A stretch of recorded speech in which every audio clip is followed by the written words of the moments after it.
মানে স্পিকার, অনেকের বক্তব্যে অনেক সরাসরি প্রশ্ন আছে। আমি এসবের একটা একটা করে উত্তর দিতে গেলে দীর্ঘ সময়ের প্রয়োজন। আমার বক্তব্যে আমি যে কথাগুলো বলেছি, মনে করি প্রায় প্রত্যেকের প্রশ্নের উত্তর আমার বক্তব্যের মধ্যে থাকবে। মাননীয় স্পিকার, মহান জাতীয় সংসদের অনেক সম্মানিত সদস্য, অর্থনীতিবিদ ও সুশীল সমাজের প্রতিনিধিগণ জানতে চেয়েছেন বর্তমান বৈশ্বিক ও অভ্যন্তরীণ বাস্তবতায় 7.5% ও প্রবৃদ্ধি 6.5%-র ক্ষেত্রে আমাদের নির্ধারিত প্রাক্কলন কতটা অর্জনযোগ্য। এটা অনস্বীকার্য যে আমরা উত্তরাধিকার হিসেবে একটি ধ্বংসপ্রাপ্ত অর্থনীতি পেয়েছি। বিগত 1.5 দশকের ভুল নীতি, লুটপাট ও অর্থ পাচার সহ সার্বিক খাতের উপর কায়েমি স্বার্থের নিয়ন্ত্রণ, কারসাজির মাধ্যমে টাকার মূল্যমান কৃত্রিমভাবে বাড়িয়ে রেখে মুদ্রা বিনিময় হারে চরম অস্থিতিশীলতা সৃষ্টি এবং এর ফলে ব্যক্তি খাতের মূলধনের একটি বড় অংশের ক্ষয়ক্ষতি, ওয়াইপড আউট অ্যাকচুয়ালি, বাংলাদেশের অর্থনীতিকে চরমভাবে বিপর্যস্ত করেছে। মানে স্পিকার, প্রাইভেট সেক্টর, ব্যক্তি খাতের মূলধনের একটি বড় অংশ ইরোশন হয়ে গেছে, ওয়াইপড আউট হয়ে গেছে এই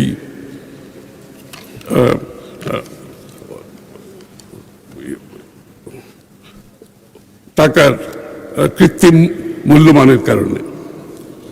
দায়িত্বশীল সমালোচনা ও গঠনমূলক চরমভাবে বিপর্যস্ত আমরা স্বাগত। একই সাথে সাম্প্রতিক বিশ্বাস মধ্যপ্রাচ্য সংকট আলোচনা বাজেটকে আরো জ্বালানি বাজারের সৃষ্টি অনিশ্চয়তা করবে এবং বৈশ্বিক মূল্যস্ফীতির চাপ এই পরিস্থিতিকে আরো গভীর করে তুলেছে।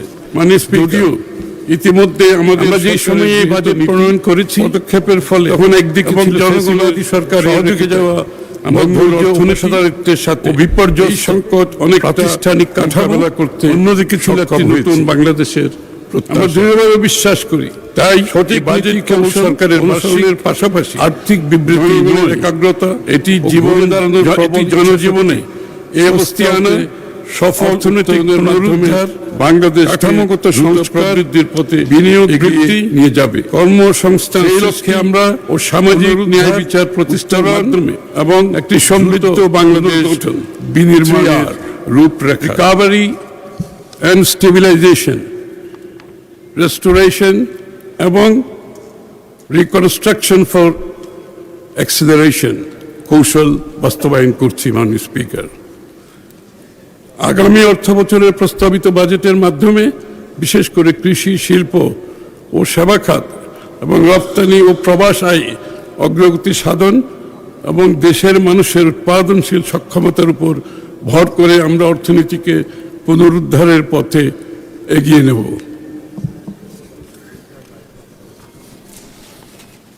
আমরা দৃঢ়ভাবে বিশ্বাস করি আমাদের এসব উদ্যোগের ফলে ধাপে ধাপে মূল্যস্ফীতি নিয়ন্ত্রণে আসবে এবং জনজীবনে স্বস্তি আসবে। মাননীয় স্পিকার, আগামী অর্থ বছরের জন্য আমাদের প্রাক্কলিত জিডিপি 6.5% অর্জন নিয়েও কিছুটা সংশয় প্রকাশ করা হয়েছে। আমি মনে করি প্রবৃদ্ধি কেবল একটি পরিসংখ্যান নয়, এটি অর্থনীতির সামগ্রিক কার্যক্রম, বিনিয়োগ, উৎপাদন, কর্মসংস্থান এবং আস্থার প্রতিফলন। তাই আমরা সরকারি বেসরকারি বিনিয়োগ বৃদ্ধি, শিল্প, কৃষি ও আইসিটি সহ সেবা খাত এবং অর্থনীতির সকল প্রতিশ্রুতিশীল খাতের সম্প্রসারণ, ক্রিয়েটিভ অর্থনীতির খাতসমূহকে অর্থনীতির মূল ধারায় এনে দেশব্যাপী উৎপাদন সক্ষমতা বৃদ্ধি, মানব সম্পদ উন্নয়ন, ভৌত অবকাঠামো উন্নয়ন এবং বেসরকারি খাতকে শক্তিশালী করার উপর বিশেষ গুরুত্ব প্রদান করছি, যা প্রবৃদ্ধির লক্ষ্যমাত্রা 6.5% অর্জনে সহায়ক হবে। বাজেট, রাজস্ব আহরণ ও ঋণ ব্যবস্থাপনা। মাননীয় স্পিকার, অভ্যন্তরীণ রাজস্ব আহরণ সংক্রান্ত প্রাক্কলিত লক্ষ্যমাত্রা এবং বাজেট ঘাটতি অর্থায়ন নিয়েও অনেকের উদ্বেগ প্রকাশ করেছেন। রাজস্ব ব্যবস্থাপনাকে করদাতা বান্ধবকরণ ও রাজস্ব আহরণের স্বচ্ছতা আনয়ন আমাদের সরকারের অন্যতম অগ্রাধিকার। আমরা করের হার বৃদ্ধি করে নয়, বরং কর ভিত্তি সম্প্রসারণ করার মাধ্যমে রাজস্ব আহরণের লক্ষ্যমাত্রায় পৌঁছতে চাই।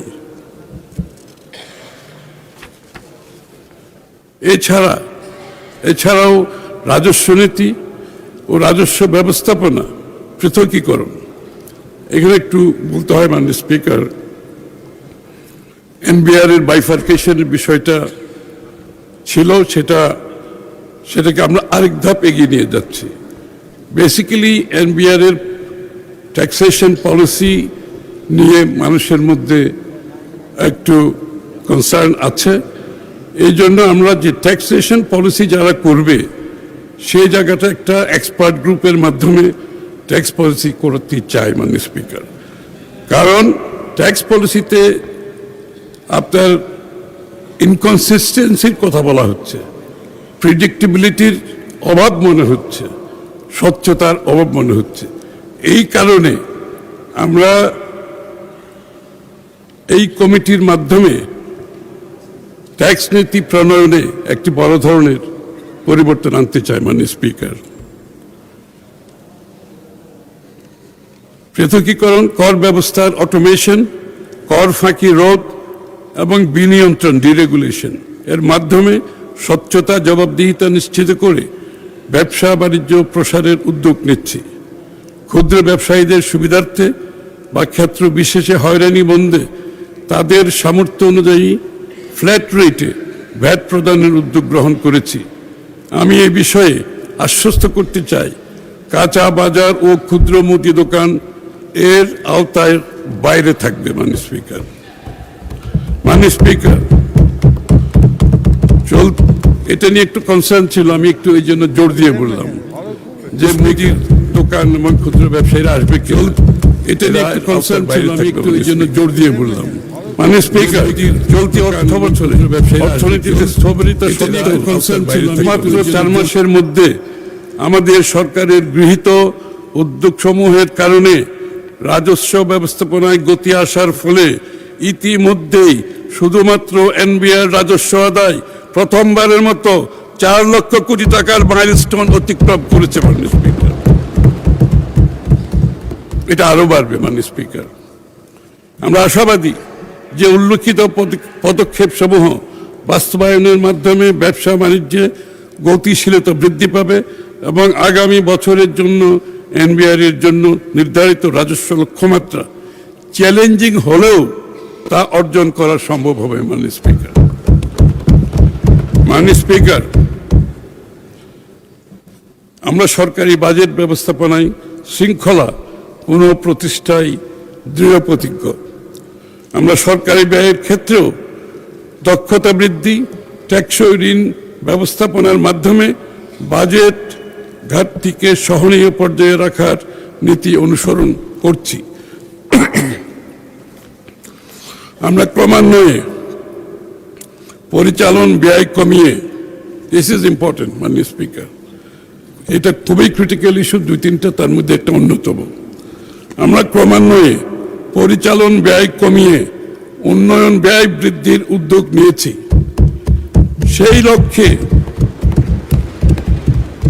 সেই লক্ষ্যে বাজেটে উন্নয়ন ব্যয়ের অংশ 2025-26 অর্থবছরে 27.27% হতে 26-27 অর্থবছরে 33.70% উন্নীত করার প্রস্তাব করছে। মাননীয় স্পিকার, এখানে উন্নয়ন ব্যয় বৃদ্ধির একটা বড় পরিবর্তন এসেছে।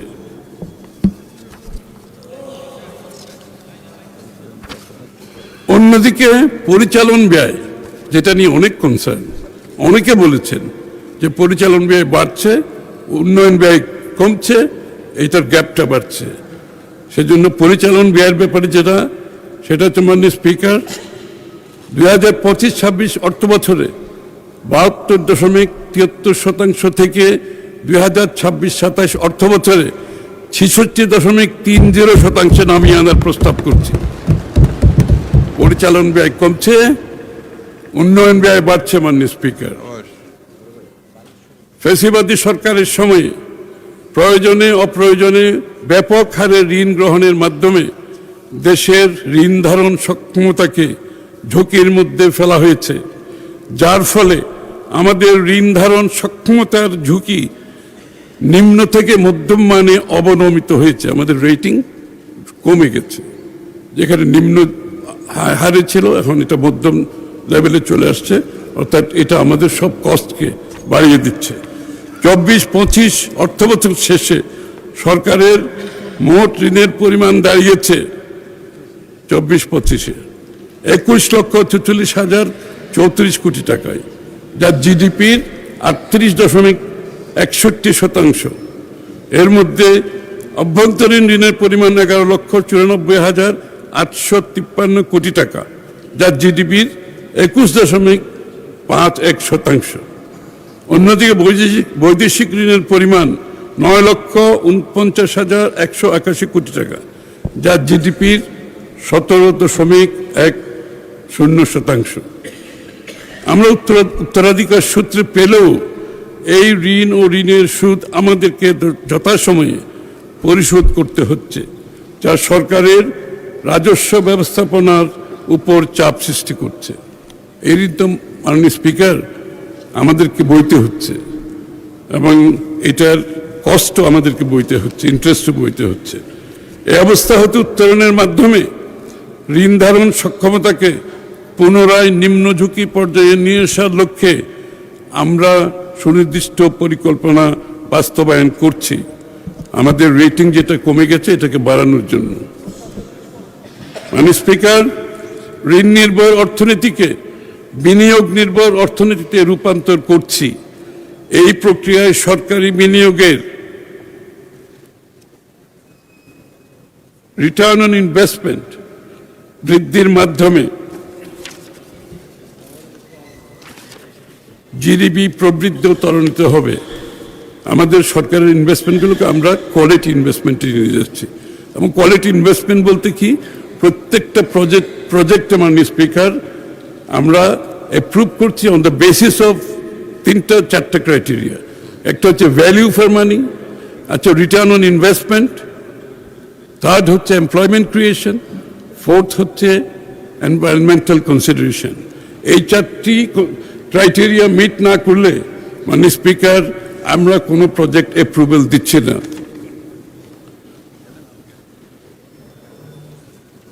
আমাদের সরকার আগামী অর্থ বছরগুলোতে ঋণ জিডিপি অনুপাত ক্রমান্বয়ে কমিয়ে আনবে। এটা আগামী বছরগুলোকে ক্রমান্বয়ে কমিয়ে আসবে ইনশাআল্লাহ।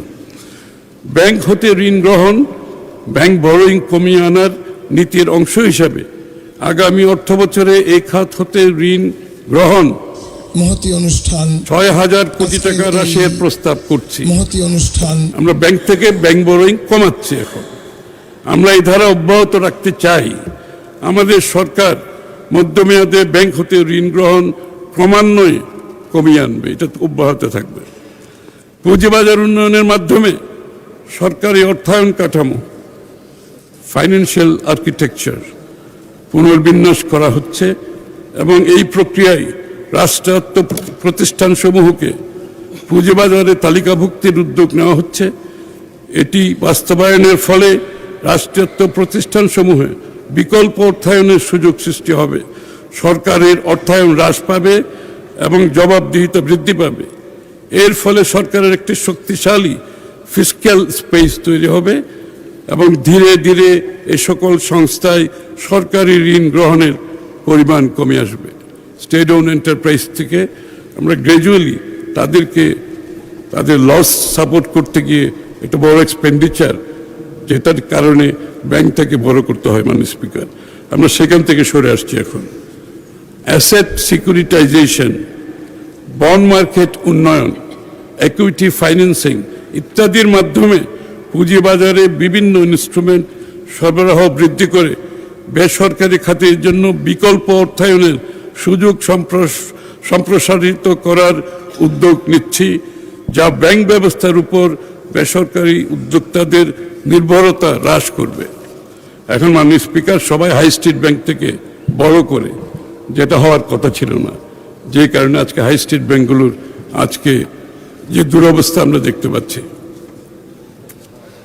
আমাদের বিকল্প অর্থায়ন পরিকল্পনা, অল্টারনেটিভ ফাইন্যান্সিং, আমাদের বিকল্প অর্থায়ন পরিকল্পনার অংশ হিসাবে হংকং, লন্ডন ও নিউ ইয়র্কে কেবল বাংলাদেশ বিনিয়োগের জন্য বাংলাদেশ ডেডিকেটেড ফান্ড, কেবল বাংলাদেশে বিনিয়োগের জন্য তহবিল সংগ্রহের লক্ষ্যে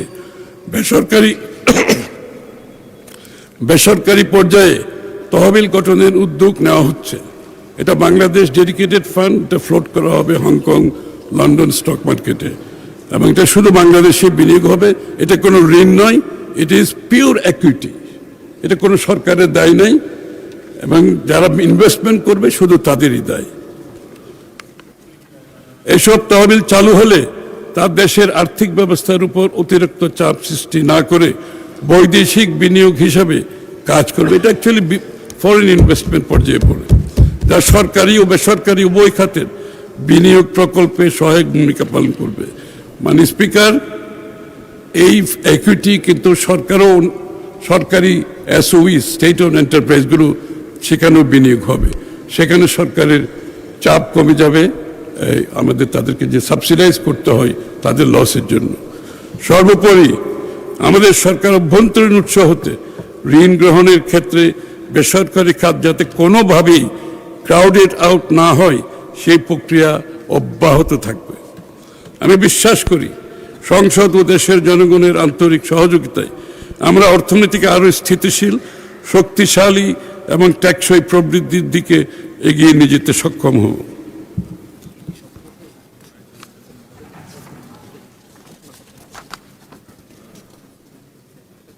এগারোটি অগ্রাধিকারপ্রাপ্ত মামলায় দেশে ও বিদেশে প্রায় ৭২,৩৪৩ কোটি টাকার সম্পদ জব্দ ও ফ্রিজ করা হয়েছে। এটা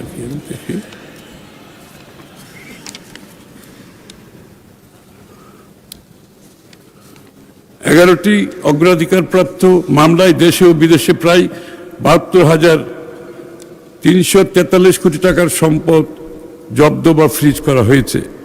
বিদেশে পাচার হওয়া অর্থ ও সম্পদ ফিরিয়ে আনতে ইতিমধ্যে অনেকে প্রশ্ন করেছেন সরকার কি করছে টাকা ফিরিয়ে আনার জন্য। বিদেশে পাচার হওয়া অর্থ ও সম্পদ ফিরিয়ে আনতে ইতিমধ্যে 13টি দেশে 23টি মিউচুয়াল লিগ্যাল অ্যাসিস্ট্যান্স রিকোয়েস্ট পাঠানো হয়েছে, যেটা মাননীয় প্রধানমন্ত্রী বলেছেন ইতিমধ্যে। মালয়েশিয়া এবং হংকংয়ের সঙ্গে 2টি মিউচুয়াল লিগ্যাল অ্যাসিস্ট্যান্স ট্রিটি চূড়ান্ত হয়েছে। একই সঙ্গে 11টি অগ্রাধিকার মামলার মধ্যে 6টি বড় ঋণ গ্রহীতা গ্রুপের বিরুদ্ধে প্রথম ধাপে সিভিল প্রসিডিং শুরু করার উদ্যোগ নেওয়া হয়েছে। 15টির বেশি ক্ষতিগ্রস্ত ব্যাংক, আন্তর্জাতিক সম্পদ পুনরুদ্ধার প্রতিষ্ঠানের সঙ্গে 60টির বেশি নন ডিসক্লোজার এগ্রিমেন্ট স্বাক্ষর করেছে, মাননীয় প্রধানমন্ত্রী ইতিমধ্যে বলেছেন। মাননীয় স্পিকার, ব্যাংক রেজুলেশন আইন 2026-এর ধারা 18 ক বিষয়ে বিভিন্ন অংশীজনের মতামতের ভিত্তিতে সরকার এই ধারাটি বিলোপের সিদ্ধান্ত নিয়েছে। আমাদের বার্তা স্পষ্ট, যারা জনগণের সম্পদ লুট করেছে তাদের ছাড় দেওয়া হবে না। অন্যদিকে আমানতকারীদের আমানতের সুরক্ষা নিশ্চিত করা হবে। আমানতকারীরা অনেক ডিস্ট্রেসের মধ্যে আছে, আমরা সবাই জানি। ইনশাআল্লাহ ক্রমান্বয়ে তাদের আমানতের সুরক্ষা আমরা নিশ্চিত করব। মানে স্পিকার, একটি শক্তিশালী অর্থনীতির জন্য প্রয়োজন হলো বিনিয়োগের ক্ষেত্রে দীর্ঘমেয়াদী অর্থায়নের সুযোগ সৃষ্টি করা। এর জন্য দেশে একটি গভীর ও কার্যকর পুঁজিবাদ